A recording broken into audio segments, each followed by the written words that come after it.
Now, a lot of people on the left all across the country were out there protesting last night. They were protesting Trump's election. Some of it got violent. In Los Angeles, for example, there was a highway, main big highway, that was shut down by about 100 demonstrators.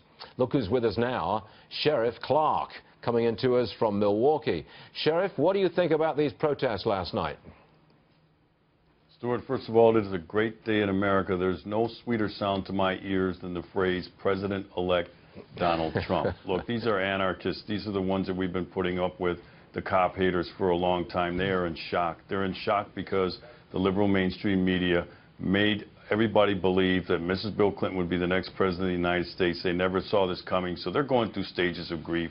One of the first stages is outrage and anger over what has just happened. But we have a time-honored tradition in this country, okay, and it's gone back all the way to the beginning of the Constitution. It is called the peaceful transfer of power. Mrs. Bill Clinton called for it yesterday.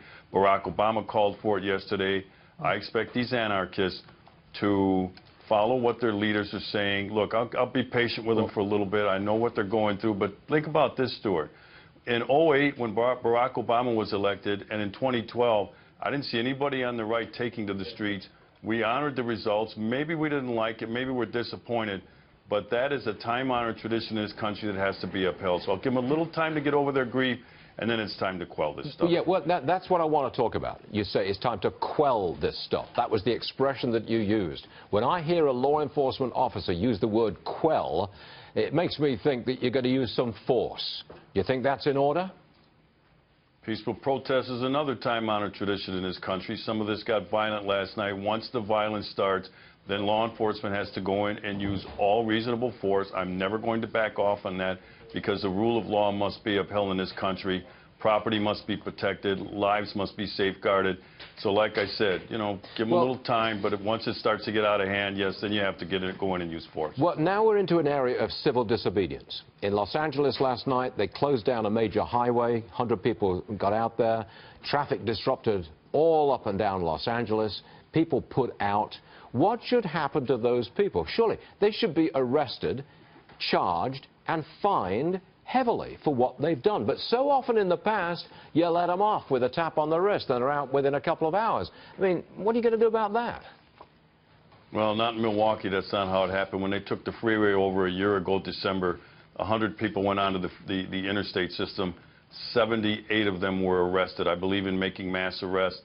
Some of them had to spend several days in jail before they were processed out. They were in shock about that. Many of them said, we didn't think we'd be arrested. I do not believe with some of the tactics used by some of the law enforcement executives, not the cops. They're not making these decisions, the cops at street level. But I don't subscribe to that, and I go back to how this thing went in the 60s when they tried this appeasement thing. More people got hurt, more people got killed, more property was damaged because they took the soft approach. So you got to find that sweet spot, that balance. That's why I said patient for a little while, as long as it's peaceful, fine. And I don't mean peaceful takeover of a freeway system. That's not peaceful protest. They do not have the right to do that sort of thing. So when those sorts of things start to be violated, I expect mass arrests, but I don't control the agencies in those cities. But I know what's going to happen in Milwaukee if that happens. Now, we were all watching the election results come in on Tuesday night, and when Wisconsin went for Trump, that was pretty much the writing on the wall. I am told that you had something to do with Trump's win in Wisconsin, that you were out and about in the precincts of Milwaukee, and you had an impact. Is that accurate, sir? Well, I don't know. I'll let the politicals make that decision. Look, I said I would work hard to get Donald Trump elected president of the United States. We also had a United States Senator, Ron Johnson, who was up, and his election had a potential to transfer the balance of power in the Senate, so I fought for him back home here as well. But I was all over this country fighting for Donald Trump. We needed his leadership. I like that Make America Great Again, put America first.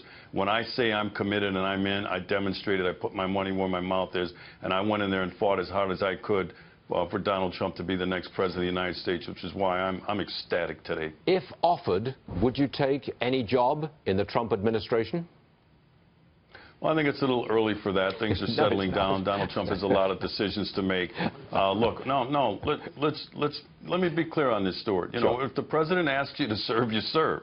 Okay, so if that comes, and I say if, I'm the sheriff of Milwaukee County, and I will be the sheriff of Milwaukee County until I'm no longer the sheriff of Milwaukee County, and then I won't be the sheriff of Milwaukee County. But until then, you know, let Donald Trump get his feet underneath him. He's got a lot to do. But, of course, if the president calls on you to serve, you step up and you fulfill that duty. Yes, sir, you do. We don't want to interrupt your joy, Sheriff, and it was a great pleasure having you back on the show in this Trump era. Congratulations, sir. Welcome back. We'll see you again real soon. Thank you.